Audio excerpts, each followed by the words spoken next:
gentlemen, I'm the one and only DJ Storms, and I would like to welcome each and every single one of you back here to a very special TGI Tuesday stream. And yes, TGI Tuesday is a thing. Why? Because I'm streaming on Tuesday. As of course, you already know who I am, Mr. Controversy, and the operator of the best damn Twitter handle,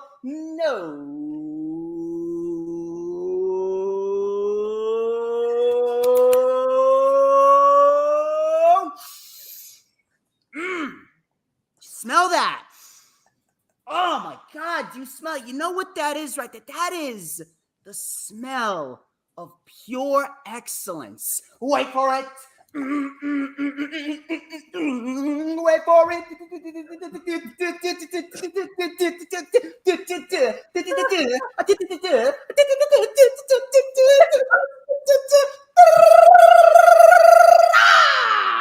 To mankind.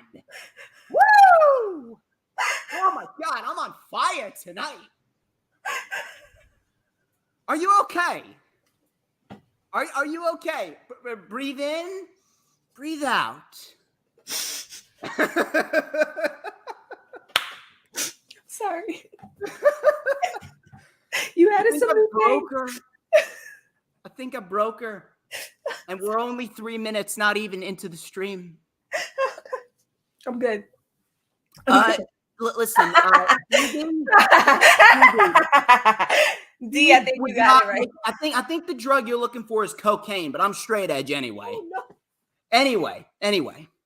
This is the official rundown for AEW All Out 2022, which of course streaming live on all different pay-per-view platforms. This Sunday, recently just announced, 0 Hour is starting at 7 p.m. Eastern Time. Tony Khan is wasting no time announcing these matches, and we got a stacked card, and I mean a stacked fucking card. Now, first things first, before we get into the festivities here on the rundown, obviously, you already know I'm on fire, burning from head to toe, so much I got to tiptoe. Now, before we get into what we need to get into, I am not alone, as you can see. My guest is here with me. First time we've collaborated in a year, and first time in almost 2 years. She's actually been on my channel, if you could believe that, but we'll be doing many more collaborations as time goes on. She is a lifelong wrestling fan, fellow New Jersey sister over here. She is the creator of the Top Rope Squishy brand, which does a lot of great AEW review content every single Thursday at 7:15 p.m. on the East Coast, as of course, not on the West Coast, not on Central, not in fucking Europe. It's at 7 p.m., 7:15 p.m., realistically, Eastern Time. Ladies and gentlemen, please help me welcome back to the channel, Top Rope Squishy. How you doing? Hi. Thank you for having me back. Doing good. I'm doing really good. I'm really excited to talk about All Out. And I'm supporting my homegirl, Thunder Rosa. Yes, absolutely. We're going to have a lot to talk about indeed, including the interim women's fatal four-way match for the championship, which should be great. A lot to talk about. But first things first, let me get your thoughts on the overall build and the vibe around AEW and All Out. Obviously, there's been a lot of chatter. There's been a lot of troubling reports as of lately. Now, the card itself looks great. On paper, it probably looks like the best All Out that Tony Khan has ever done. You take a look at some of these matches: Jungle Boy, Christian Cage, Powerhouse Hobbs and Ricky Starks, the Acclaimed and Swerve in Our Glory. We have the Casino Ladder match. We got Bryan, Danielson, and Chris Jericho, the women's fatal four-way. So the card certainly is not going to disappoint. I know that. But obviously, there's been a lot of reports, which I addressed last week on my show, The Lightning Flash Update, every single Saturday at 1 p.m. Eastern Time. And we went in depth discussing everything from the backstage heat, the real life backstage heat between Britt Baker and Thunder Rosa, the issue with Sammy Guevara and Eddie Kingston, how Tony Khan might be losing control. I talked about what he needed to do to improve the overall product and to gain a better grip on his roster. But what are your thoughts on the overall vibe of the company right now? What are your thoughts on the overall card for All Out? Okay, so vibes for the company. So overall, I feel AEW is fine. These are just things that happen when you have a shit ton of people employed working against egos and all other kinds of things. This type of shit is going to happen. You have to get your HR involved and do some mediation. I'm not surprised this stuff is happening. The honeymoon period is over. You know, it was bound to happen. People were gonna finally start speaking out, not getting along. Issues that have been, you know, put in the back burner are now coming to light because the company's been around for a little bit. So that's what I think regarding the company. I don't think it's going down. I think Tony Khan definitely had to put his foot down. I heard that he had a meeting where he basically told his roster, you know, that he's not going to be a pushover, which I think is what he needs to do. I mean, you're the boss, right? Like, yes. People like, right? People think because you're a nice person or you treat your employees well that you're also a pushover. At the end of the day, everybody's working for him. So you have to adhere to his rules. Like, that's just the way it goes. So that's what I feel about the company. I think they're going to be just fine. What I think about the card, I'm pretty excited about this card. This card has a lot of great matches. And even though I'm super sad that my homegirl is not going to be defending her belt and that there's going to be an interim women's championship, the fact that you have those 4 powerhouse women together in a match. Holy Sheeta, by the way. I was waiting for that from you. I want Sheeta to win, but anyway, I got my girl Tony Storm. It's Tony time, baby. There's a lot of people that agree with you, but sometimes I go against the grain and sometimes I'm right. So the only thing that would make it better is if Ruby Soho was there, just so I can. Oh, hell no. Hey, listen, you can say whatever you want, but she is great at what she does. She's great at what she does. The crowd loves her. She ain't for me. For whoever she is, good for you. I'm glad you like her. What, damn it. But she ain't for me. So Ruby no ho all day. Not for me. Not for me. Julia Hart too. She can sit on the side. I'm good.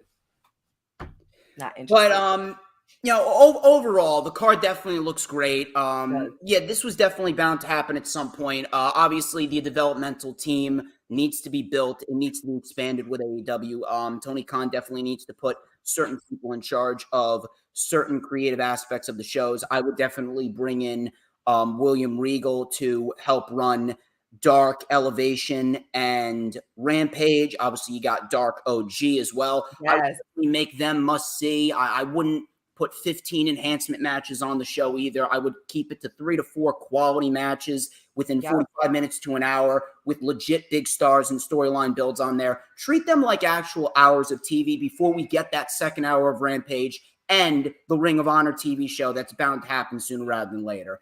You definitely have that to worry about. But if you guys want my thoughts, the Lightning Flash update from last Saturday is up right now. This is a big week. This is a big week for the DJ Storms brand. But first things first, let me throw it back over to you. Where can we find you on social media before we get into the card? You can find me on Twitter. I'm not really using my Instagram, even though I have it. So I'm going to stop telling people to follow me on Instagram. I put it in the description, and I even tagged you on Instagram. Now you're telling me you're not using it? I still have it. It is live. If you want me to go there and check something, DM me, and I do. But you can follow me on Twitter at Top Rope Squishy, and my YouTube channel is also Top Rope Squishy. So Top Rope Squishy across the board.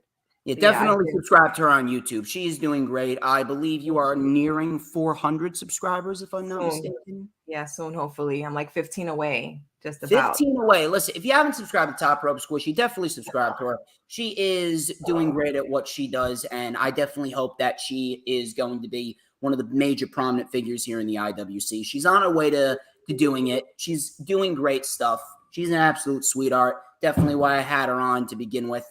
As far as I go, you can follow me on the Twitter and the Instagram at HistoryMakerDJS. That is at HistoryMakerDJS, because all I do is make fucking history. You can add me on Facebook as well for collaborations and business inquiries. You can send me an email. My email is, of course, StormsTakeOver@gmail.com. Please make sure that you like the official DJ Storms business page, and I may just send you an invite to join the official DJ Storms Posse group on Facebook.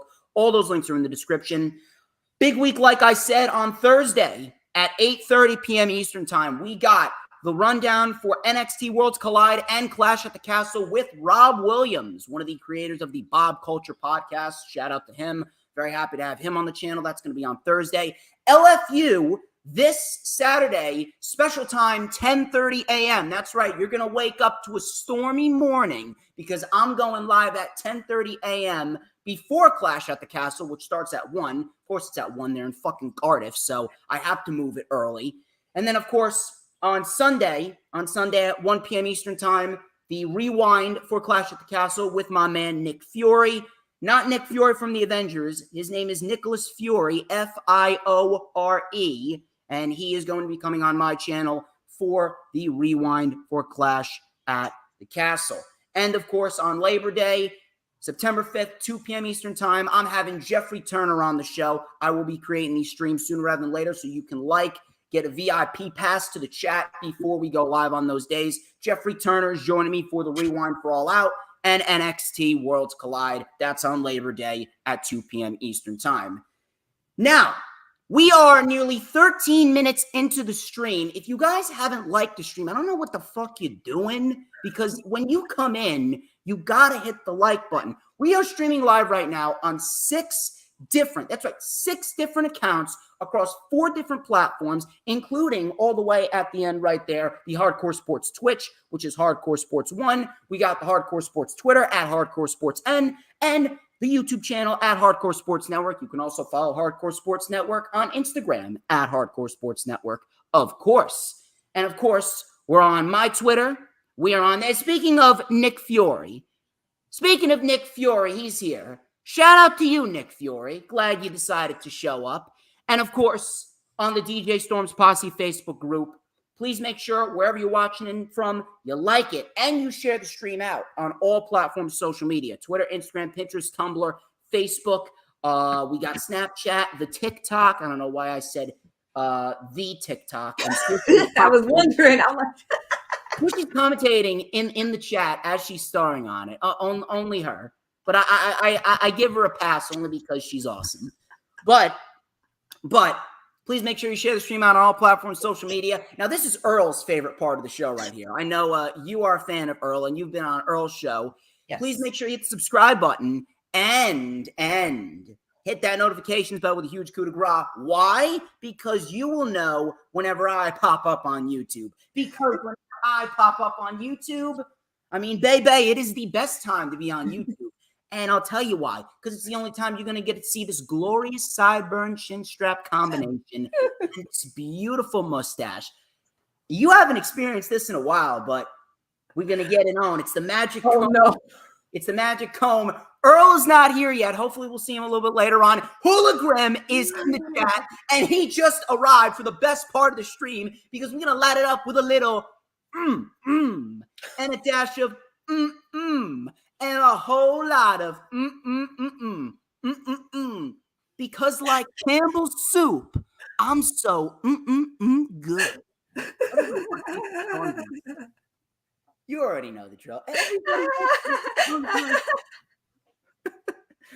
I think I broke her again. And here you go. Or you look, he's even doing it. He's even doing it. It's TGI Tuesday. We got to have some fun. Anyway, enough of the self-brand promotion, the advertisements. Well, actually, you know what? One more. Everybody wants a piece. There you go. One last one. One last one. Let's get straight into the matches, shall we? This one legitimately just came a half hour ago. And you want to hear this? Tony Khan announced for 0 hour for All Out, it's Eddie Kingston and Tomohiro Ishii. Now, this legitimately came out of fucking nowhere. So I am definitely excited for that match. I did not see the first match at the New Japan Global Capital Collision, but now we're seeing this here. I think this is a great idea. Why? I've said that Tony Khan needs to make everything that he's putting on must-see, including Dark Elevation, Rampage, and it looks like he's starting that with 0 Hour. I'd like to believe that this is going to be a recurring thing. He's making 0 Hour feel like a mini pay-per-view, and he's already got this match announced for it. This match could headline any fucking show any day of the week. So I'm definitely looking forward to this. I'm not sure what happened at the last one, but I'm definitely going to go with Eddie Kingston here, and I am definitely going to take Eddie Kingston to get the victory here, and more likely than not, they'll probably pick up where you left off with Sammy Guevara. Obviously, they had that little incident on Rampage, which did not make it to TV, but everything has been smoothed over. Eddie Kingston even came to Sammy Guevara's defense on social media, so I'd like to believe that they are now cool.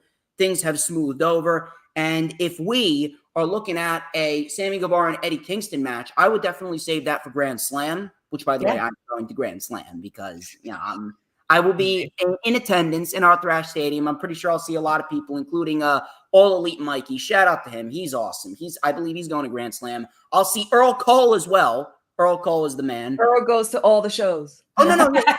I don't know how the fuck he gets this fucking money, how he travels like this. The guy legitimately shits out $1,000 bills. I don't know how. Shits out front row. He's always in good seats. Like really good seats. He's getting 4 seats. What the fuck?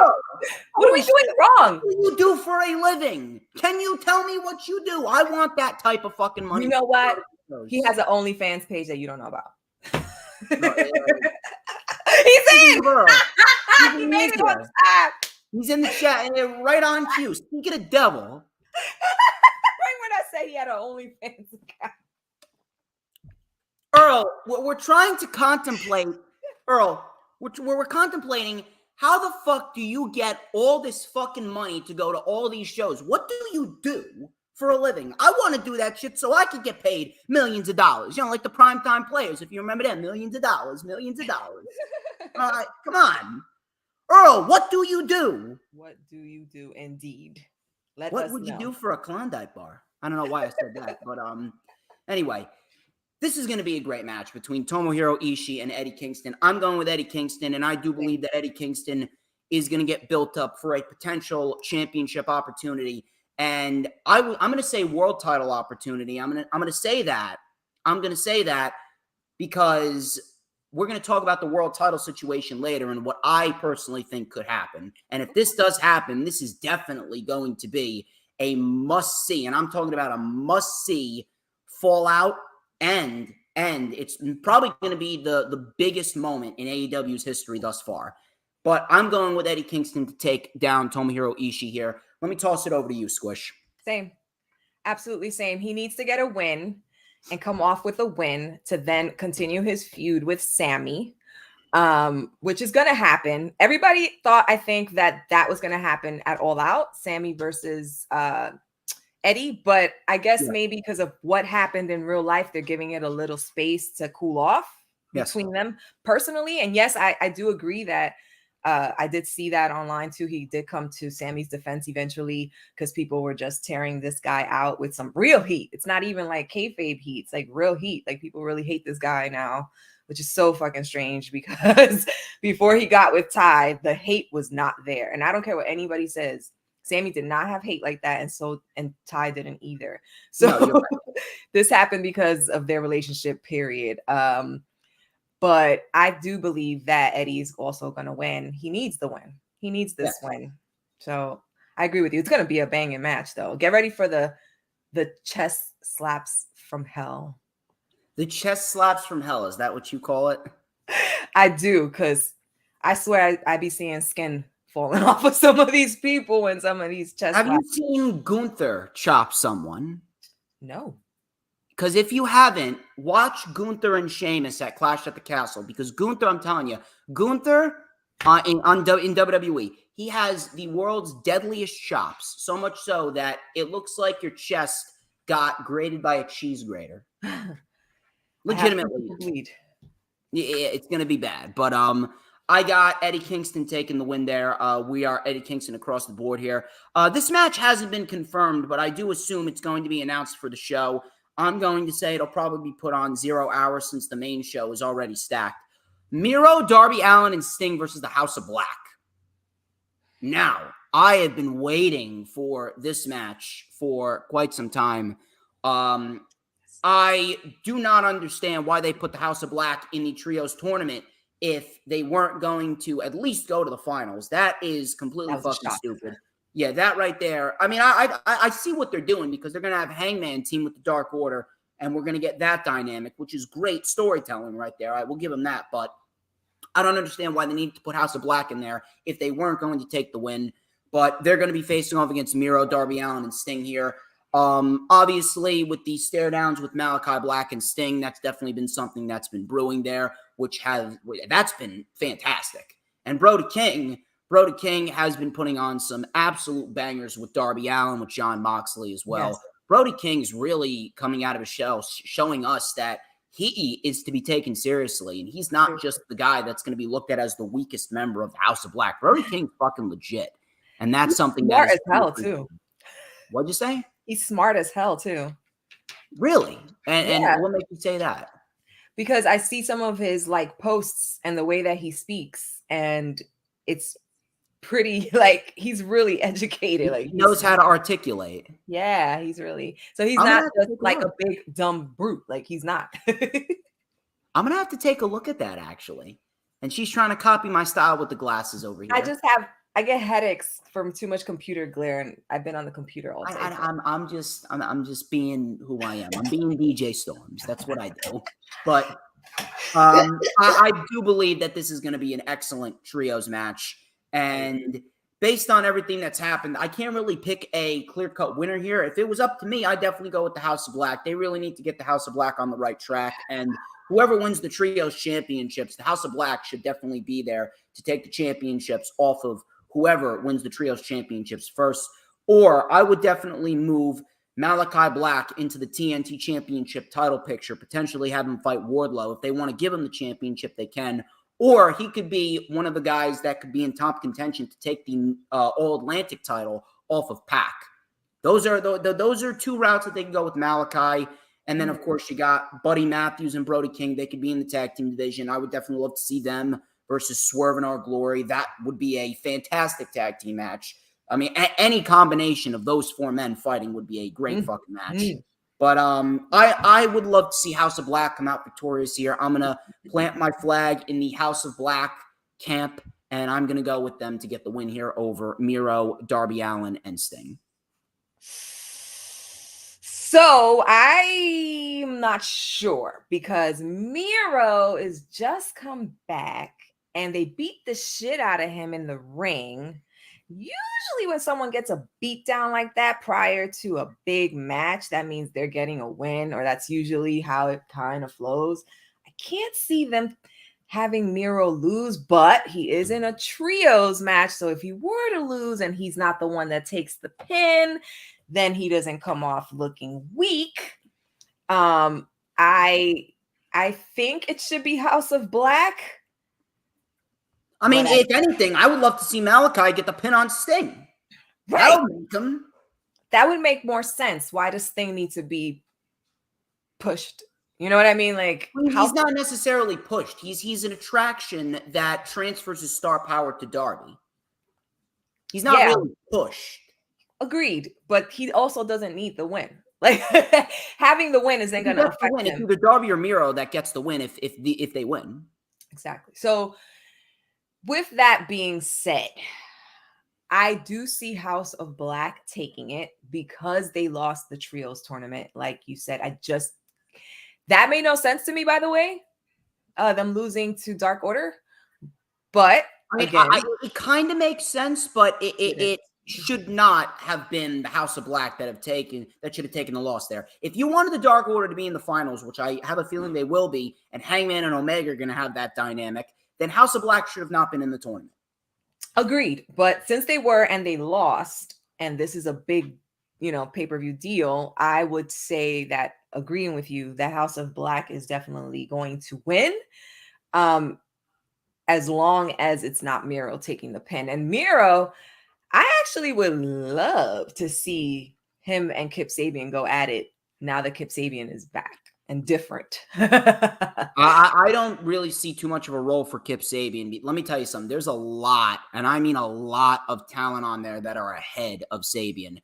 Pac, Black, Agreed. Miro, Darby, MJF's coming back too. No, wow. I was just going back and forth with some people. Starks, Hobbs, Swerve. About MJF. There's so many people who are ahead of Kip.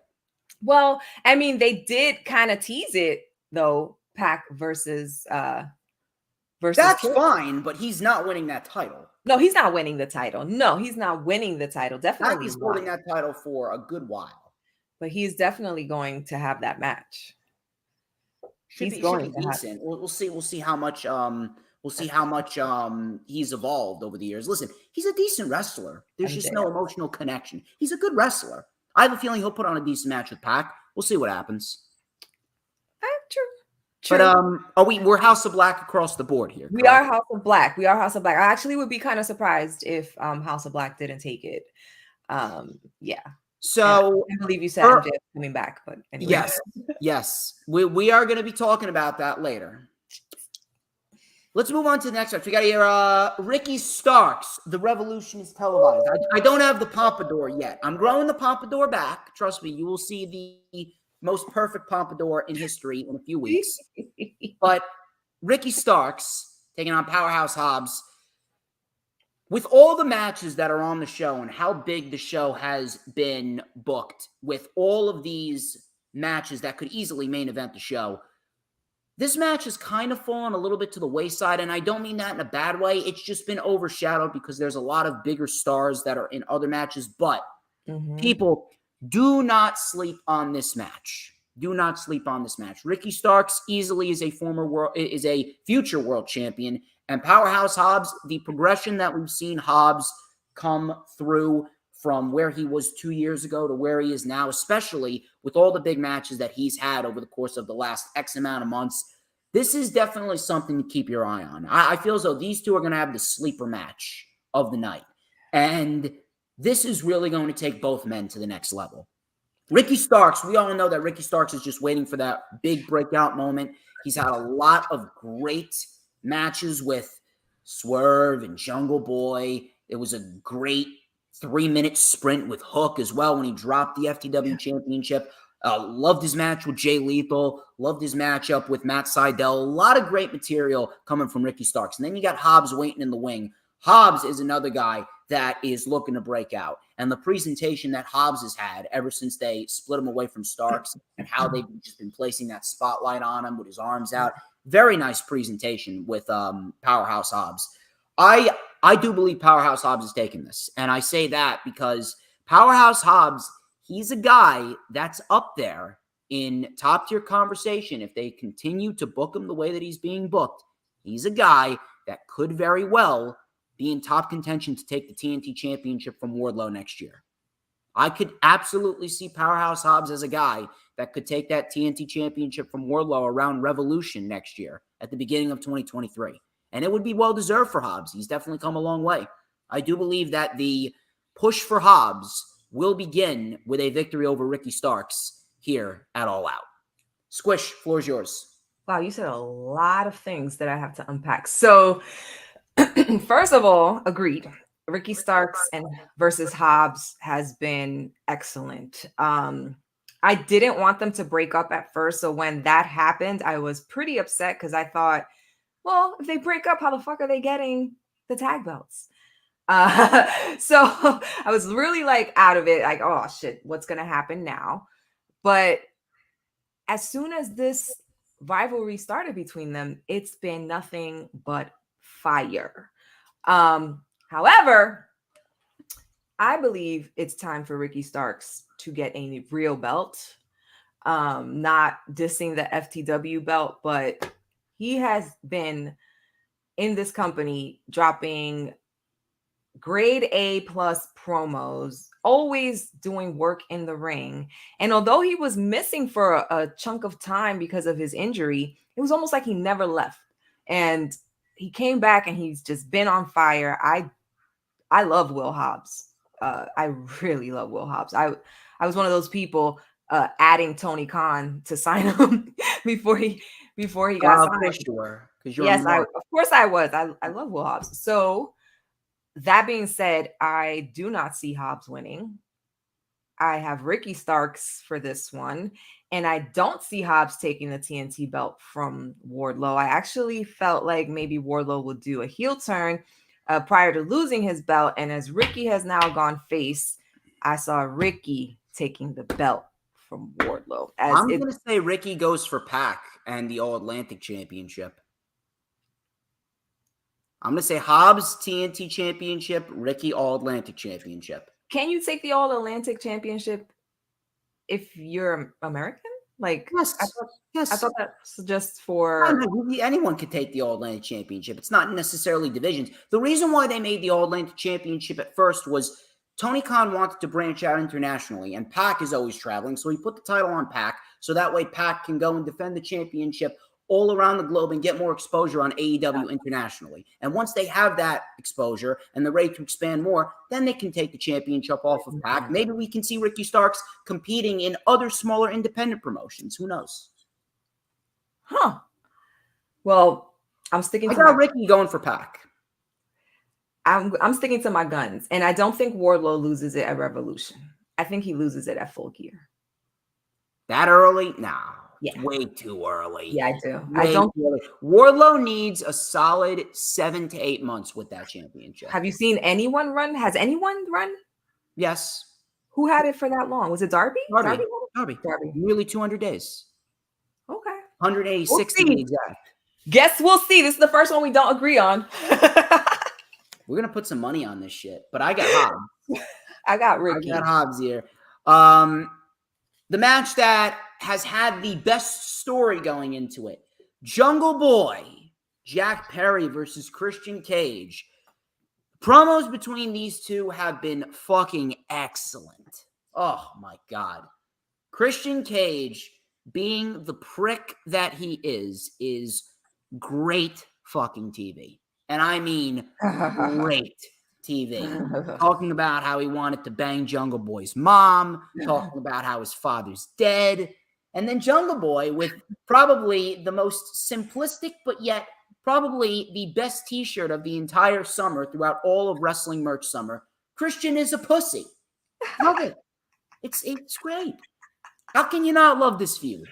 This feud has been excellent from start to finish, and there's a dark horse here in this, and that's Luchasaurus. If you notice, Luchasaurus still has the heel music. Luchasaurus still has the black ring gear. Luchasaurus has not uttered one word since losing the tag team championships with Jungle Boy to the Young Bucks back at Road Rager. What does this mean? I'm calling it right here. This is going to be a great match. Could very well steal the show. I can see this match kicking off the show. I'm calling a Luchasaurus heel turn. Luchasaurus is going to fuck over Jungle Boy. And here's what I see happening. I see Luchasaurus fucking over Jungle Boy, Luchasaurus aligning with Christian Cage, and Jungle Boy needs to recruit someone else. After Wardlow gets done with Jay Lethal and retains the TNT title from him, I see Wardlow jumping in, fighting alongside Jungle Boy, and they could have a tag team match, and it could lead to a Christian Cage versus Wardlow match for the TNT Championship, and above all else, Wardlow and Luchasaurus. That's a match right there that everyone has been pitching ever since Luchasaurus turned heel and ever since Wardlow won the TNT Championship. That could very well be your TNT title match for Battle of the Belts Part 4 on October 8th. That's what I'm looking forward to. And Wardlow would definitely be in a bigger spotlight. He'll definitely be involved in a big storyline. And we got potentially 2 great TNT title defenses for Wardlow to add to his already impressive reign and put him over even more than he's already been put over. I can absolutely see Luchasaurus fucking over Jungle Boy, and then Jungle Boy getting the help of Wardlow. We get tag team matches, we can get singles matches, and then inevitably we'll get the revenge from Jungle Boy on Christian Cage at a later date. But it's all going to start with Christian Cage getting the victory over Jungle Boy, courtesy of a Luchasaurus heel turn. Bank on that shit. Squishy was shaking her head no, but I'd like to hear what she has to say, so that way I will hear why she will be wrong and I will be right because I'm a genius. No, I don't completely disagree with you. There are just some parts of it that I disagree with you on. I was taking notes. So you're taking notes during the show. I take my notes before the show. I'm taking notes on what you're saying so I don't forget. Oh, that's smart. See, this is why I have her on, people. This is why I have her on, because she's a smart chick. I want to like really unpack what you said. So I agree Christian Cage is going to win. I agree Luchasaurus is going to have a heel turn, and that's how Christian Cage is going to win, and he's going to fuck over Jungle Boy. Agree. Where I'm not 100% agreeing is that Wardlow's going to come to Jungle Boy's aid. However, after you started talking, I kind of remembered, didn't Luchasaurus and Wardlow already have like a banger match, a lumberjack match? Okay. During the pandemic. Okay, so when you were talking, I was shaking my head, and then that came to me, and I'm like, lumberjack match. And I'm like, oh, maybe, but I'm not 100%. Luchasaurus and Wardlow and Christian Cage, those are two big matches for Wardlow. They are. I don't know that this is going to happen. However, as far as the pay-per-view goes, I 100% agree. Jungle Boy, Christian Cage, Jungle Boy is going to lose because Luchasaurus is going to go heel. He has been coming out of that tunnel, and he hasn't said a word. Not one word. Not one word. Luchasaurus. Hasn't been there when Jungle Boy comes out to say anything. Hasn't been there when Christian Cage comes out to say anything. He's kind of stepped back. So I do believe that this is happening. Maybe the mask comes off. I would love for him to take off his mask. I just don't see a reason for him to keep it on anymore, especially if he goes heel. It makes him look like Kane. It's like a Kane-esque run. I would love for him. You know when Kane first came in, ripped the door off the fucking cell with the Undertaker. I'm not saying that it's equivalent to that, but I mean, it's got shades of Big Red Monster Kane when he first debuted, and he was fighting the Undertaker in fucking Inferno matches. That's what I'm getting from it. I mean, don't get me wrong. If it happens where Wardlow came to Jungle Boy's aid, and this in turn started a feud between Luchasaurus and Christian Cage, and we are getting matches like that, I would be 100% for it, because Wardlow definitely needs more airtime matches where he's not just squashing opponents, because he can go. Like, let's no. We know he can go. Utilize this guy. Yeah. So I would love to see that. However, I'm not convinced that this is going to happen, because I see a Wardlow FTR thing happening, and maybe I'm wrong there. But are you going to Grand Slam? I'm not. You need to get your tickets. They got them on StubHub. They're fucking expensive as hell. They're like 133. I don't want to sit up in the nosebleeds, man. They're 133. I got mid-section tickets with a good overview of the ring for 133. They're cheap. I want front row seats next time I go to AEW. No, like, you are so greedy sometimes. I am so greedy. I want front row fucking seats. I want to know. I want to do what Earl's doing so that I can make front row seat money. She only wants the front row seats because she's small. I'm very small. I'm taller than her. And yes, I'm very short, and I definitely would like to be in the front. I want to have my signs. You know, I want the whole like Layla Hirsch of the IWC. Thanks. Damn, I'm 5'3". I'm not that short, but Layla Hirsch. I feel like the Big Show standing next to her. I met her, and she was like here. Right? God damn, that's I like met her at an independent show.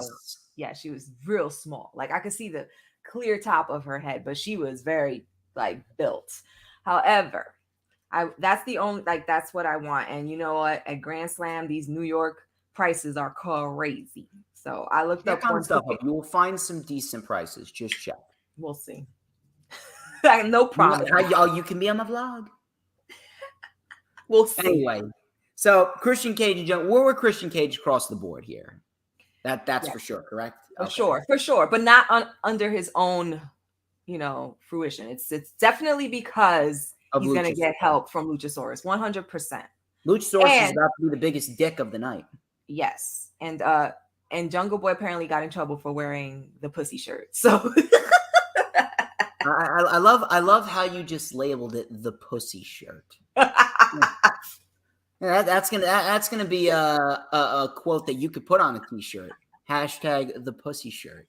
The pussy shirt. Can you get that trending in the chat, people? Whoever's in the chat, get that trending. Anyway, I'll start the just. Oh God, of course you're gonna start it. What? Don't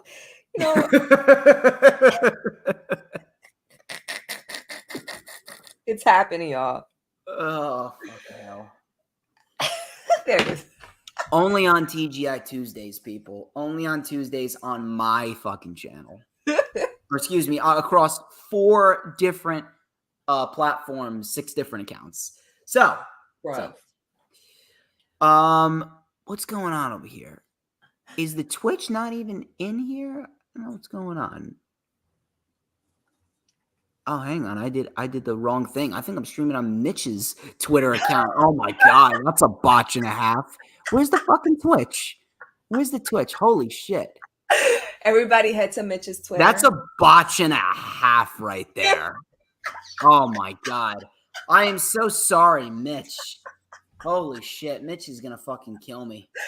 Anyway. D has no comment. Yeah. Didi's like, no comment. Are you going to get a trending, Didi, or not? Anyway. Women's Interim World Championship. This is Jamie Hayter, Toni Storm. I mean, like, you could give me a match with those two. I definitely wouldn't complain. They definitely have solid assets, if you know what I mean. Then you got Britt Baker, DMD, and Hikaru Shida. Very happy to see Shida back in the mix. Fatal four-way for the AEW Interim Women's World Championship. This definitely has the potential to be the best AEW women's match of all time, if they definitely want it to be, considering you got 4 of the top women in the company. Definitely looking forward to both of these women. I definitely have an immense amount of excitement for all 4 of these women, especially Toni Storm, because according to the reports, Thunder Rosa was scheduled to drop the championship to Toni Storm before she unfortunately got injured. She does have bulging discs in her back. Obviously, with everything that happened with Britt Baker, that didn't have anything to do with Thunder Rosa walking out. This has to do with a legit injury. But as far as the Britt Baker shit goes, I talked about it. I talked about Britt Baker, and I talked about everything that went on. Listen, we all love Britt Baker. Britt Baker is easily the biggest homegrown women's star in AEW that we have right now. But if we're going to talk about what's been going on and how she's been acting entitled and spoiled backstage, that right there is something that is not needed, especially in a locker room in which everyone is trying to control and everyone is trying to make sure the environment is a safe haven, not like the other company's locker room once was before Triple H inevitably took over. But if we're talking about Britt Baker and Thunder Rosa, I'm fully behind Thunder Rosa here. And I even said this on my show. Thunder Rosa right here is a completely innocent victim. Her title reign has been filled with some very good matches, but she's had to deal with the backstage drama from Britt Baker for no fucking reason. I don't understand why wrestlers need to live this fucking gimmick. I don't understand why wrestlers need to take what's going on TV and bring it into their real life, into their personal life. Britt needs to understand, and I've talked about this on the Lightning Flash update, but I'm going to talk about it here again. Britt needs to fucking understand you are not Britt Baker DMD, the bloody face bitch that throws herself through tables and thumbtacks. You are Brittany Baker, the dentist, when the camera stops fucking rolling. And I even compared this to what's going on in WWE. Britt Baker is legitimately acting like AEW's Charlotte Flair. It's not coming off that way on TV because Britt Baker is not overpushed on TV. She puts people over. She doesn't fight like Charlotte Flair and say, oh, no, I'm not putting this one over. She's put over Ruby Soho. She's put over Toni Storm. She's put over Thunder Rosa twice. Twice. Not once, but twice. And she has even rendered herself into a tag team with Jamie Hayter, and she's trying to transfer that credibility that she has to Jamie Hayter. So she's not the Charlotte Flair of AEW on TV, but backstage, and I don't care how much backlash I get for this. I even said it on my show. She's acting like an entitled cunt. Why? Why do you need to take the Britt Baker character and morph it into your real life? That shit is going to cause problems, and it shows. So if anything, if I'm Tony Khan, I'm making a fucking example out of Britt Baker. She needs to check her fucking ego, and I am giving Toni Storm the women's championship by having her pin Britt Baker. Britt Baker's put over Toni Storm once before. They can do it again. That's what I'm looking forward to. It'll be a great match, but if I'm Tony Khan, I am making an example out of Britt Baker, and I am having Toni Storm get the victory here by pinning Britt Baker. And Toni Storm, she can hold the championship for however long. I do believe that Thunder Rosa will be back quick. I do believe that she will be back quick, and we could see the title unification match as soon as Full Gear. That's what I'm looking forward to. I heard a couple of months, 2 months. Who wins it in the unification? You're going to have to give it to Toni Storm. You have to give it to Toni Storm there. Thunder Rosa, she's had plenty of time with it. By that time, she would have held it for over 200 days. Injury or not, it's time to push Toni Storm, give her some time with it. Thunder Rosa, I do believe after she drops that championship, I do believe that she's going heel. I do believe that we could see heel Thunder Rosa. We could potentially see her. And if I'm booking this, I can see her mixing it up in the TBS championship title picture, which we will talk about later on, and who I think is going to win that.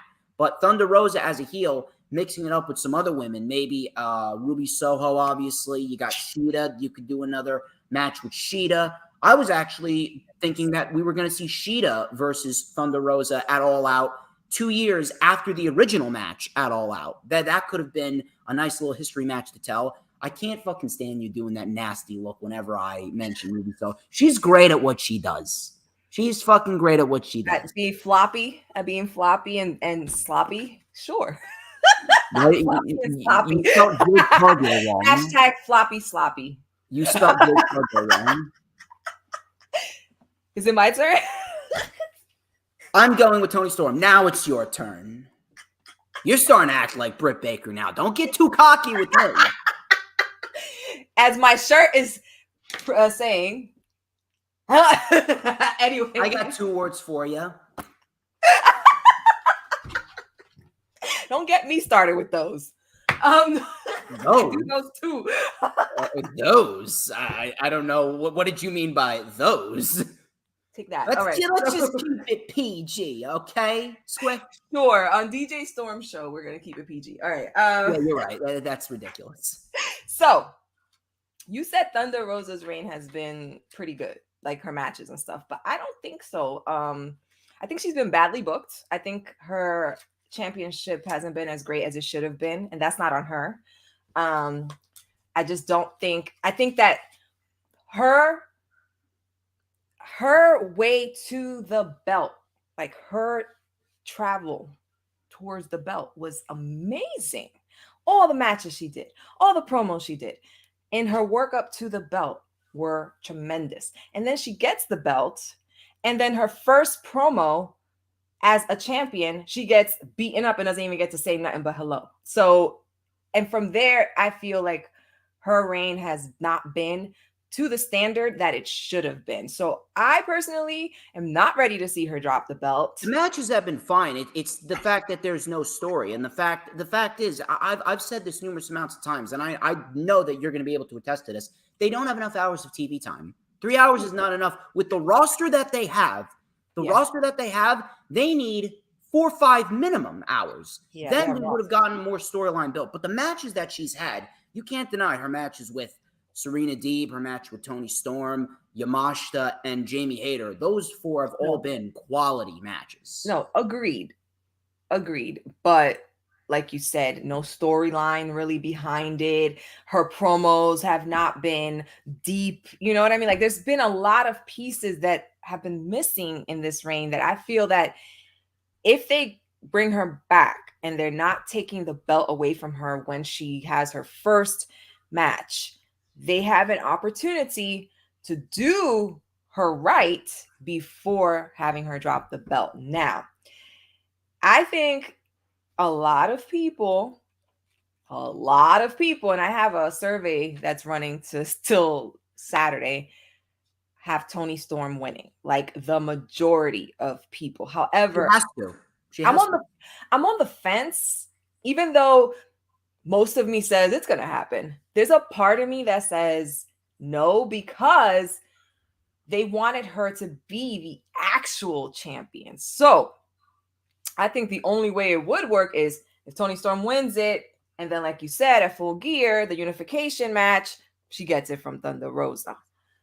She wins it. Like, she becomes like Moxley did with Punk. She wins. But if that's not what is going to happen, then I would like to see Shida win. And the reason why I'm so like towards Shida winning is because Kenny Omega is back, right? And Shida is like his child, you know, like his thing, like that. Riho's actually his child. Oh, Riho? Yes, but I mean, Riho's. he's for the Japanese wrestling women. Oh, no, I love Shida. Shida is their version of Asuka. Yes. And so you have Shida, who had a complete reign in front of no crowds. And here she is, ready to get this interim championship. Do they do for her what they're doing for Moxley? Because Moxley did not have a reign in front of championship crowds, right? In front of crowds. So that's why I'm like a little torn. Most of me says, yeah, it's going to be Toni Storm, but I'm sticking to my guns that it's going to be Shida. Now, when Thunder loses her belt, 100% she's going heel. Yes. 100%. She has to. Like, I feel like she has to. She needs the character change. She needs a redo. She needs to start from scratch, in my opinion, because she ended up getting real heat with everything that's been happening. I don't like the fact that she got injured, but this is probably the best thing for her, just so she can take a break. Because it was just like, oh, she sandbagged Marina. She was a workhorse. Let me tell you something. Many people may not understand, but she did put in a lot of effort when her matches came about. Her matches were absolutely 100% physical, especially that one with Deeb. That was probably one of the best women's matches of the entire year. That was an excellent match with Serena Deeb. And then with Jamie Hayter, I mean, those two women beat the shit out of each other. I wouldn't mind seeing another match between those two. Literally. And can we just say real quick, Thunder Rosa ain't running and hiding in a bathroom, okay, from Jamie. No. The Voices of Wrestling is run by a bunch of fucking Nimrods. I was like, down to come on, y'all. Whoever's running Voices of Wrestling, if you're watching this, I know I'm live on Twitter. Go suck a donkey dick. Oh, shit. Listen, and also about Britt Baker, the rumors. I don't know how true anything that is being said is. There's a speculation on all sides, but one thing that has been said across the board without pointing out who it is, there have been some big ego situations happening back there. So certainly not Thunder Rosa. I'm not putting it on there. I've heard. Listen to the way that Thunder Rosa acts. Thunder Rosa is one of the most humble, down-to-earth women that you could possibly come across. In no way, you don't have to convince me. I love Thunder Rosa. Yeah. No. I'm talking about everybody else. For everyone else, for anyone that legitimately believes Thunder Rosa is the problem here, have you seen the way that she acts in interviews, especially on Busted Open Radio, and the way that she comes off? She is easily one of the most passionate individuals. She is legitimately AEW's version of Sasha Banks. She's one of the best in the company, but yet everyone smears her for no fucking reason. Meanwhile, they should be smearing the other individuals who the other individuals are magnificently praised. Charlotte is magnificently praised. Meanwhile, Sasha Banks is smeared. It's fucking stupid. But regardless of that, I do believe that we will see Toni Storm as the new women's champion. And I apologize if I interrupted you. If you had anything else to add. I don't. I just when I hear anything about stuff going on in the backstage in the locker rooms, it's really all speculation as far as us calling it factual, because we are not there. You know what I'm saying? And there's always two sides to the story. And it's like, you hear this rumor, and then you hear this rumor, and then you hear this one, and then you hear that. And I also hear things from people that are on the inside. So I'm just like, you know what? I'm just going to step back. I don't want my kayfabe ruined. So I'm just going to step back from everything and just know that there are going to be issues in the back, because there's different type of personalities back there. And some people think they're better than other people. And that's just the way it goes in all walks of life. And this shit's just going to fucking happen. So that's what I think. I can't say either way. There's nothing wrong with thinking you're better than everyone else. I mean, I've literally made my reputation here on YouTube as DJ Storms by saying that I'm legitimately the best on the fucking planet. But here's the difference. I got a real job outside of this. I'm not going to walk into my office job with the Blues Brothers sunglasses strutting in like I own the state of New Jersey. I would fucking get kicked out of there. When the camera stops rolling, people need to come back down to reality. There's nothing wrong with thinking you're the best. There's nothing wrong with fighting for better for yourself, but you need to know when to draw the line, and you need to know when to fucking act professional. That's just common logic. I just think that everybody's not going to get along. Like, that's just you don't the way have to get along, but you need to remain fucking professional and do your fucking job. Of course. That's what I mean. You don't have to like each other. That would be great, wouldn't it? If me and Squishy were doing this for a living and we were both making billions of dollars doing this, but we hated each other, we would have to suck it up and be professional, do our job. Before the show went live, I'd be like, I fucking can't stand you. I can't believe I gotta do this shit. Live, I was like, I legitimately want to tombstone her. But then when the camera starts rolling, oh, hey, everybody, how you doing? Yes. Queen of England, everything's fine. Anyway. Pay me $1 billion, I'll do it. I wish. Anyway, but we're conflicting on that one. We got a lot of good conflicting reports and a lot of good conflicting predictions that we could bet on. Here's something right here. We got the Acclaimed, who I love, Swerve and Our Glory, which is a tag team I never knew that I even needed. AEW World Tag Team Championships. I think this is going to be a great match. This is definitely going to be a great match. Were you just scissoring before I looked back? Yes. Where's Daddy Ass? I don't know. Where's Daddy Ass? The Acclaimed and Swerve in Our Glory. Like I said, it will be a great match. I'm definitely looking forward to it. The Acclaimed has definitely grown a lot, especially in the ring. Bowens obviously is clearly the better athlete. I'm just pointing that out there. Bowens is very, very underrated at what he does. Max Caster, though, I love me some Max Caster. Love me some Max Caster. He is fantastic. And then Swerve and Keith Lee, again, I never knew I needed them, and this is definitely something that's going to help them in their World Tag Team title reign. I do believe that this was the right decision to not book FTR. I understand them not booking FTR against Swerve and Our Glory, because if they did, then FTR would have to win. And you don't want to have Swerve and Our Glory be transitional champions. You want to give them Yes, you want to give them a legit reign. You want to give them some legit competition. This is definitely a start for that. And I do see Swerve and Our Glory retaining the championships, and we could be getting the match between Swerve and Our Glory and FTR, I'm guessing at Full Gear. That is when FTR will take the championships after Swerve and Our Glory have had a solid reign with the tag team titles. It's definitely going to be enhanced with this match. And as far as the Acclaim goes, I'm not really sure where they go. Maybe we see the Gun Club mix it up. Maybe we get a triple threat tag team title match at some point. Definitely wouldn't mind that. I definitely enjoy what the Gun Club can do. Not really feeling the storyline feuding with their father. They should definitely still be with their father, to be quite honest, even though the Acclaimed and Daddy Ass are very over doing what they do. But still.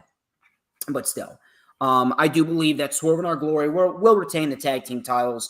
Then we'll inevitably go and see them fight FTR. After they lose the titles to FTR, I do believe that Swerve will go heel, and we will see Swerve really get down and dirty, being the opportunist that he is. And Keith Lee, I do believe that Keith Lee will work his way up. He could potentially be the one to take the TNT title off of Powerhouse Hobbs after Hobbs takes it off of Wardlow. Maybe we even see Keith Lee go and fight for the World Championship. Maybe he wins the World Championship. There's a lot of different routes that you could go. Obviously, Swerve and Lee are very versatile. They're very versatile, so You can go many different routes, and it is all guaranteed to be great. But I'm going to go with Swerve and Our Glory to retain the tag team titles here. Squish, on to you. Yes, absolutely, 1,000% that Swerve and Our Glory is going to retain. I agree with you. They are the tag team that I didn't know I needed either. And when they came together and then seemingly almost broke apart, I was like, what the fuck are you doing to me, Tony Khan? Stop. So I'm very happy they came back together. And they kept it together. What was that face? I love the Acclaimed. Everybody loves the Acclaimed. I'm so happy this match is happening because I think this is going to be one of the best matches of the night. I agree with you that Anthony Bowens is very underrated. Definitely the better athlete, not taking away from Max Caster, because together they just make a peanut butter and jelly sandwich. It just goes very well together. I definitely also believe that when FTR faces Swerve and Our Glory for the belts, they're going to get it. I believe that as well. It's quite obvious that they're trying to make FTR have all the belts at this point. So I agree with you there. Match is going to be fire. As far as Daddy Ass going up against his sons, I believe he's doing that to put his sons over. Beating your father when he's Billy Gunn is a way to put your children over. So I think that is what the deal is. He's giving his kids some limelight. Yeah, and I think that once Swerve and Our Glory loses the tag belts, that Swerve is 1,000% going heel, and they're breaking up. So I agree with pretty much everything you said. That was first time in a couple matches that we're actually across the board agreeing on everything. I'm very persuasive, people, if you didn't already know. Everyone loves DJ Storm. Well, not everybody. Well, you know what? Everyone does love DJ Storms. So there's some people that just like to mask that and hate. I had them retaining. When you started talking, before you said it, I'm like, they're retaining 1,000%. Yeah, absolutely. Yeah. Here's something that's definitely a wild card of a match. It's either United Empire. Woo!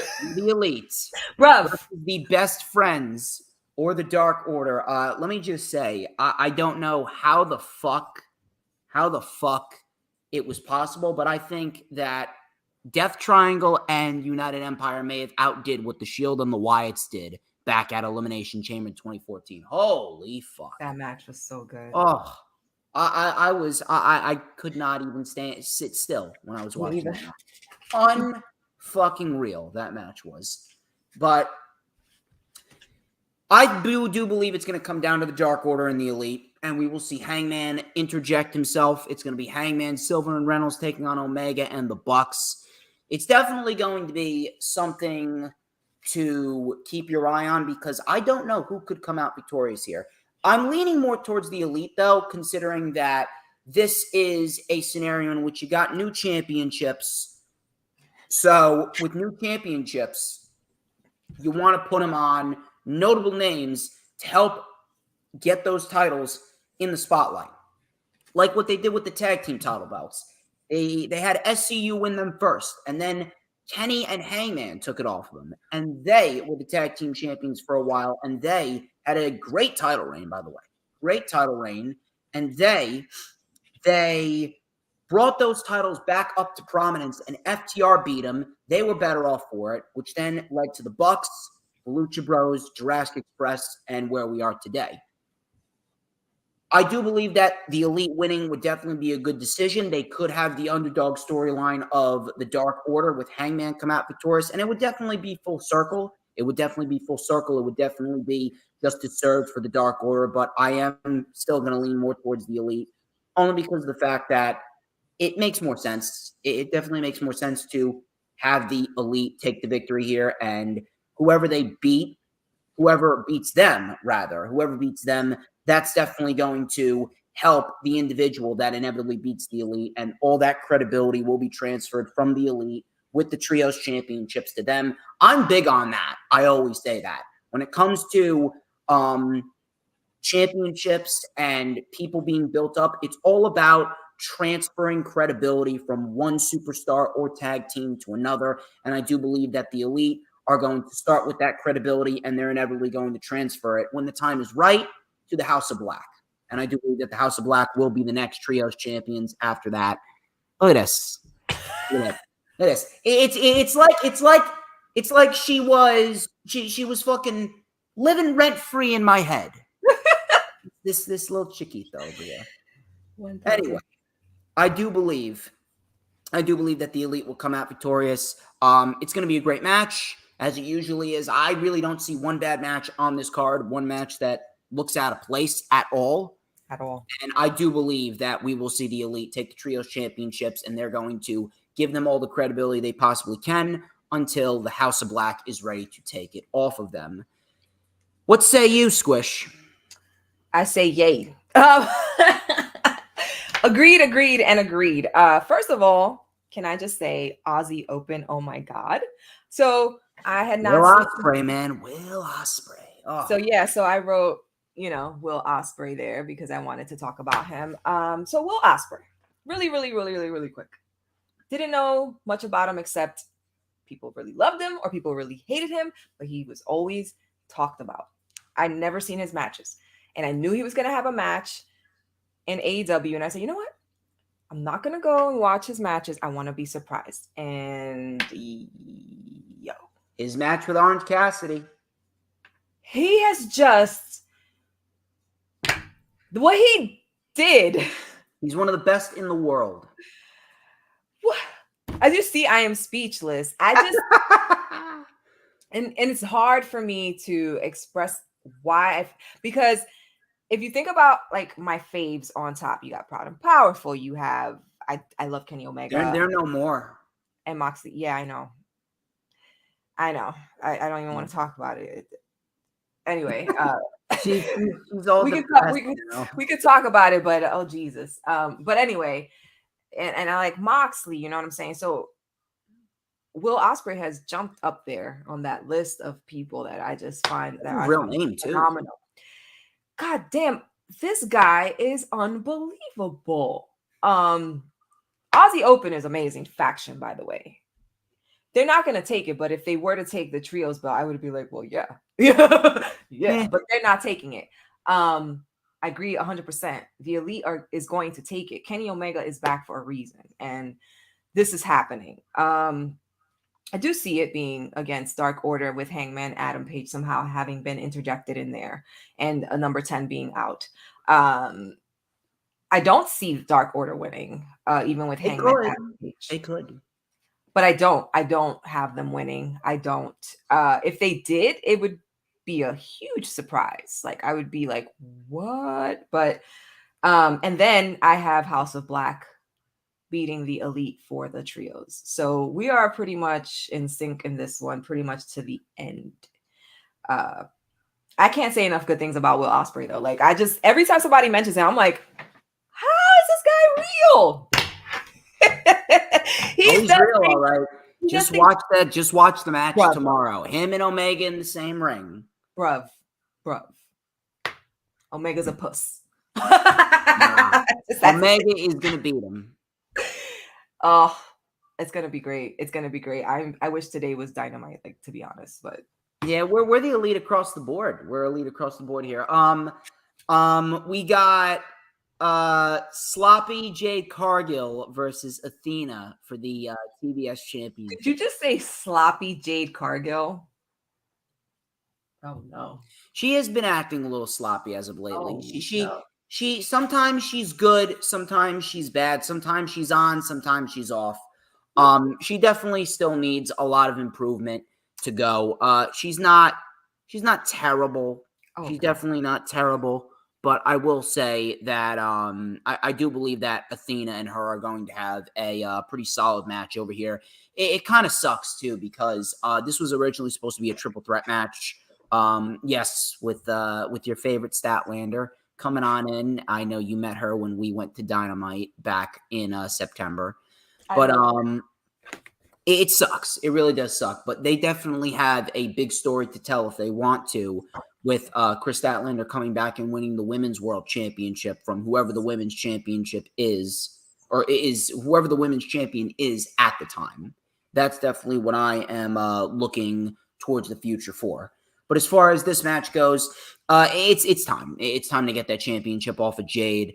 She's done everything that she could with it. This is the moment for Athena here, and I am absolutely 100% going with Athena to take the championship. This is going to open up a world of possibilities.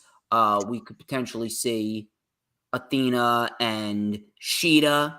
Athena versus a heel Thunder Rosa after she loses the women's championship. But I do believe that in the end, maybe Athena versus Jamie Hayter too.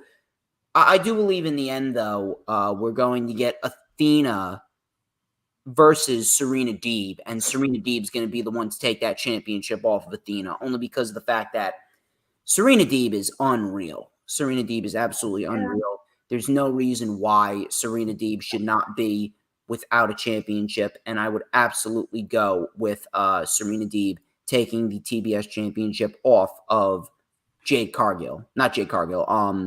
Serena Deeb taking the TBS championship off of Athena when the time is right. I would say probably around Revolution next year, because that will give Athena plenty of time to really establish herself with that championship and make her reign worthwhile, if you know what I'm talking about. So I'm definitely 100% going to go with Athena taking the victory here, and Athena is going to get the victory. That's pretty much it. Athena's going to have to take it. It would make really no sense for Jade to retain here. Are you giving me the floor? Yes. How dare you say Jade Cargill is sloppy, but Ruby NoHo is okay? Ew. Ruby NoHo is great. Ruby NoHo is craptastic. Her offense is a hell of a lot better than Jade. Her offense is actually impactful. I'll tell you what.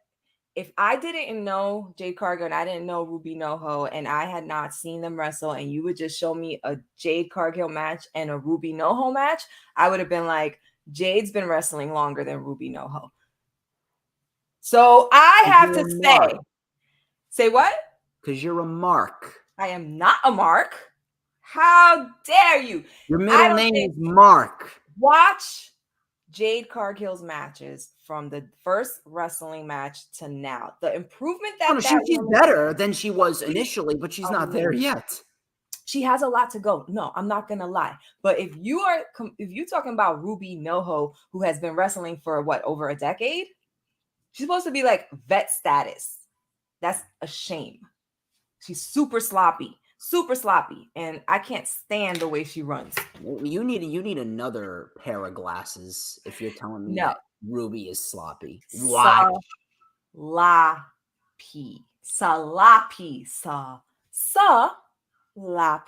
And I will say it. I say it every time. I've said it on my show. I don't swerve on that.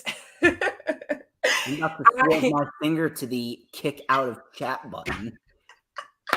Listen. You're lucky you're cute. That's all I'm saying. Thank you. Listen, I honestly believe that Jade is going to retain. I do. I'm not sure she's ready to drop this belt. I think it was supposed to, because so I really felt that Chris Statlander was going to get this belt at All Out. This is what I felt was happening, and I do believe that was what the rumor was spread, like it was leaked that was what was supposed to happen. But when Chris Statlander got injured, and now she's going to be out for fucking even longer than before because she has a complete ACL tear and a meniscus tear. So her return is going to be middle to end of next year. Can Jade hold it until then? That would make no sense. No. But I don't see her dropping it to Athena. I feel like they're trying to figure out what they're going to do with this belt now. So Athena's the right woman right now. If it wasn't Statlander, it had to be Athena. Whoever was going to beat Jade Cargill, the loser was inevitably going to go for the women's championship. So it was either Statlander or Athena that was going to go for the women's championship after this match. But since Statlander can't go, you might as well give it to Athena. it opens up a hell of a lot more possibilities. I mean, it can happen, but I do have Jade retaining. I do. I have Jade retaining, but agreeing with you on Deeb, that lady has earned.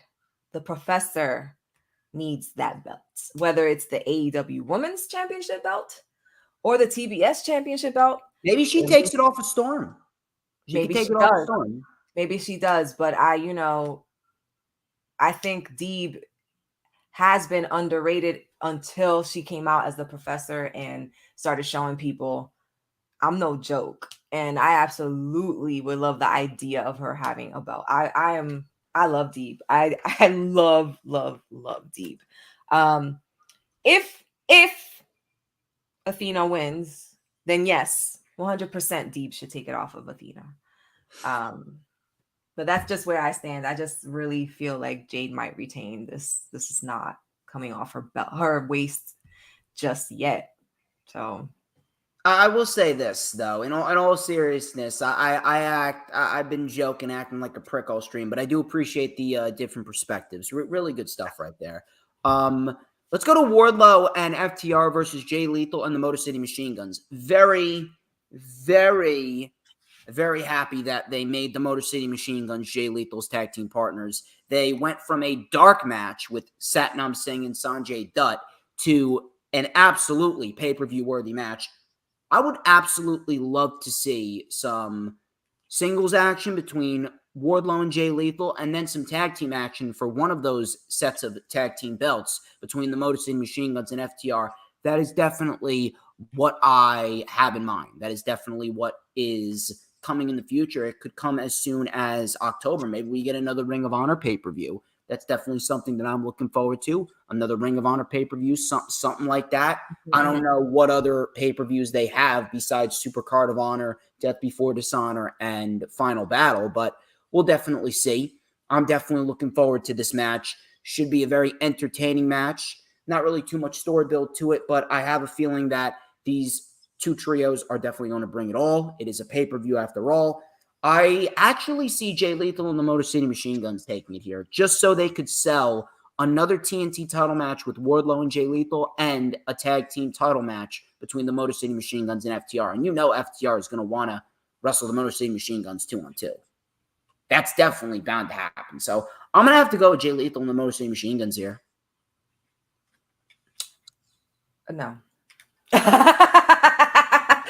I don't agree. Trying my luck here. You're really I don't agree. I don't agree. Didn't Dax Harwood just have a match against Jay Lethal where he lost? Am I right? Yes. Am I right? I'm asking you. My brain is a little okay. So yeah, I don't see him losing again. Even though it's in a trios thing, I just don't. And with Wardlow having his belt, these are champions that Jay Lethal and Motor City Machine Gun is going up against. That it's going to be a great match. It's going to be phenomenal because you got a lot of fucking talent in this ring all at once. And we already know they can go. So yeah, it's going to be a great match, but I definitely have Wardlow and FTR winning this one.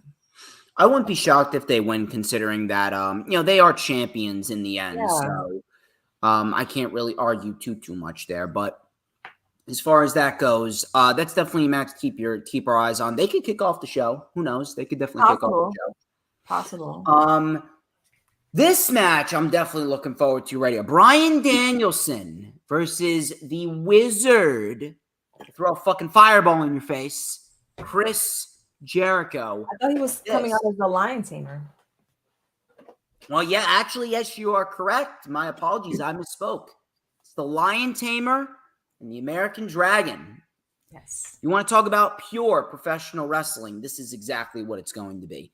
This is absolutely going to be something that we need to keep our eyes on, just like every other match on this show. Bryan Danielson is absolutely one of the best that they have in the company, and this is probably Chris Jericho's best year in AEW to date.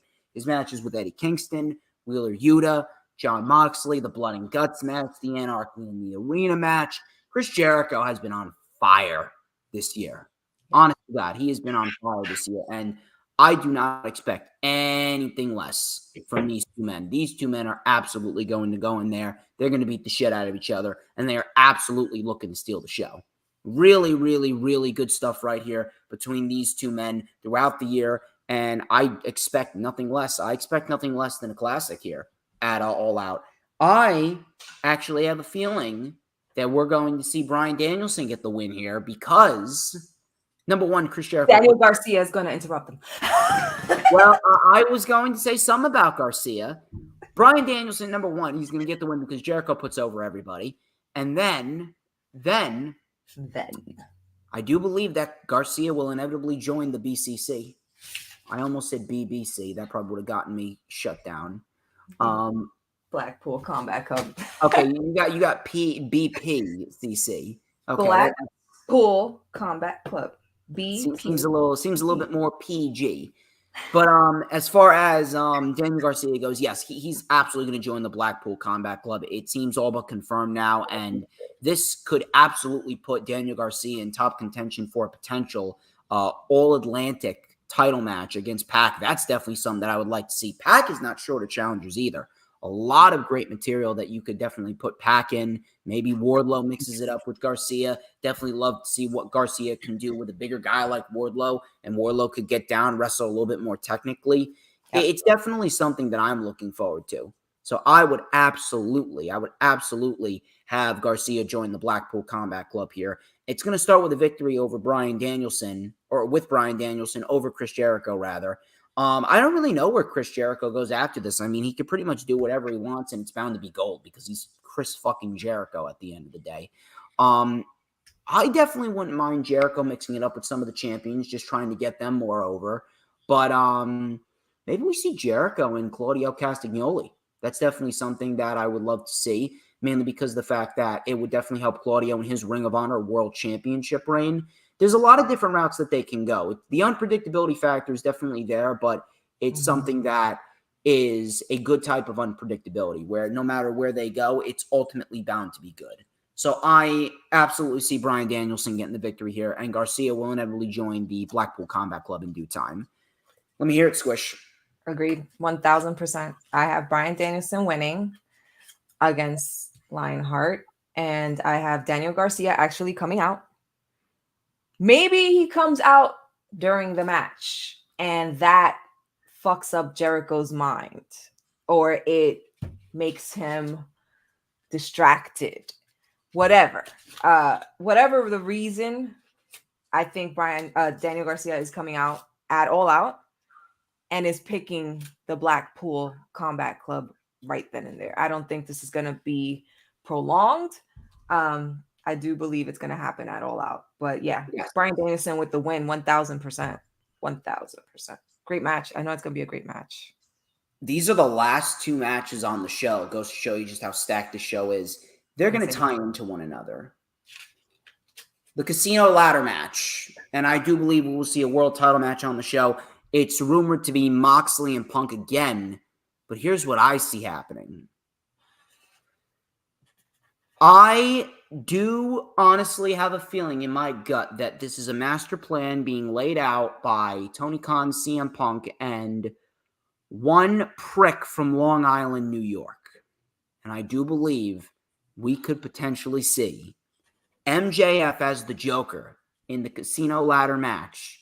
And instead of waiting for his world title match, he somehow manipulates the system and cashes it in a la a Money in the Bank contract.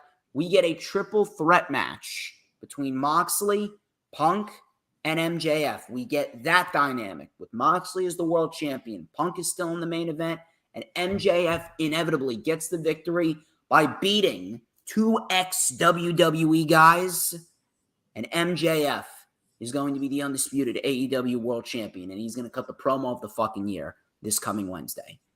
I'm telling you, if this happens, it will be the greatest moment in AEW history thus far. I don't know why the fuck you're looking at me like that. I just laid down gold for you. I'm unpacking what you said. Tell me that is not a good idea. Great idea. Let me start with, prior to coming on your show live today, I was going back and forth with some people online because apparently people can't have differing opinions Because if you do, Who? I don't know. I don't follow them. They don't follow me. But you know how you post something. So Was it about me or the show? no, it was about MJF. Because I know people, you know, they're not too keen on me. No, it wasn't about you. It wasn't about you. It was about MJF and whether or not he was returning. And so in the beginning, when he left, I thought this is a work. He's definitely coming back. Yeah, work. This is happening. However, as time has passed, I've kind of felt a little differently. So I don't really think it's a work. I'm not 100% sure that MJF is returning. I'm not sure because I was telling people, why would you take him off the merch store if he's making you money? Like Tony Khan is a businessman. Because it plays into the story. It's all for MJF is the only man that blurs the lines between kayfabe and reality in this era of wrestling. I'm going to tell you this right now, and this is the one thing that you need to focus on. There is no fucking way, if this was not a work, if this was legit, there's no way that MJF would have cut that promo on Dynamite. No way. If this was legit, that promo would not exist. That promo exists because it's a work. No way that Tony Khan would be allowed to be called a fucking mark. Okay. And I quote. But here's the thing that I said. I said it started off as a work. And towards the end, he took it to the shoot. Because, first of all, he cursed. He said fucking online. I don't think Tony Khan would let that slide, like on purpose. This is just me. He's a genius, Tony Khan. This is opinion. Hey, listen, I want to make something really clear. Now who's the mark? I like MJF. hey. Cut it out. Fuck. I like MJF. I think he's the best heel in this current wrestling time. I've said this before. It's not that I don't like MJF. I love MJF. I want him to come back.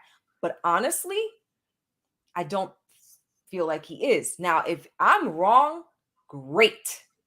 Absolutely great. My idea was he comes back and takes the belt off of Punk.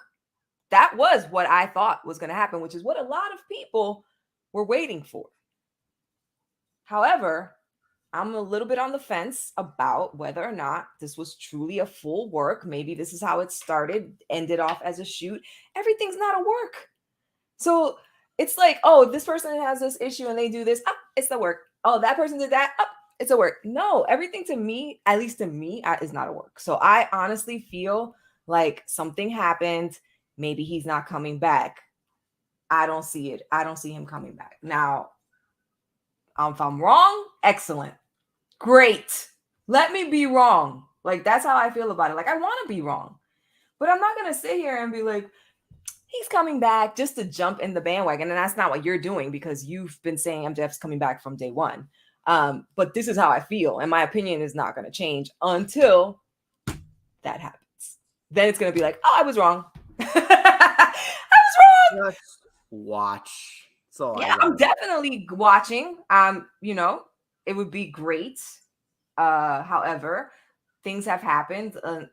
And, like even Wardlow came out saying that he was severely upset about everything, that he didn't even know if he was going to wrestle that day that he beat MJF. And I don't think that was a lie. You think Wardlow's in on it too? All work. Well, MJF and Punk have both worked us. I hope. Punk did not work me. Punk's not injured again. That was bullshit. But yeah, he's not injured. He's not injured at all. That's all work. Haven't been worked at all by Punk. The MJF thing, if this is a work, then I got worked. Like 1,000% got worked because I'm sitting here and I'm going back and forth with this guy and he's like, people need to get a grip. And I'm like, dude, I'm entitled to my opinion. Like, can we not have a discussion as adults? Like, why does everything have to turn into this, if, my opinion is the only opinion that counts. So yeah, maybe I am on the side of the lesser group, like of the minority that does not believe this is a work. Minority? Shut the fuck up. Are you fucking adore me? Shut be wrong. I've literally said this. I want to be wrong. This is a great stream. It's a great stream. This is one of the most entertaining streams I've had in quite some time over here. Sweet, but I love your idea of him coming as a Joker, winning, and doing a triple threat right then and there and getting the belt. That would be fucking great. I'm calling it. I didn't even think of something like that. Legendary. That would be excellent, actually. Hope it happens. Oh, I hope it happens. It's almost 10 p.m. I'm probably going to get home and just pass out only because of the fact that I got work tomorrow. And but ladies and gentlemen, holy shit. We went through so many fucking matches. It was fucking legitimately a loaded fucking stream. That wraps up this edition of the Rundown for All Elite Wrestling All Out. I'd like to thank each and every single one of you who tuned into the stream. Sorry we had some technical difficulties early on. I needed to reroute the stream. It was a little bit of a delay. I'm glad that we had everyone in here. I'm glad we had Anna in here. We had Hooligram, DD. Mitch was in here as well. Earl stopped by as well. DJ Sums, a lot of great people. You guys have been great. Greatly appreciate every single one of you. Like, comment, subscribe. Check out all the links in the description as per usual.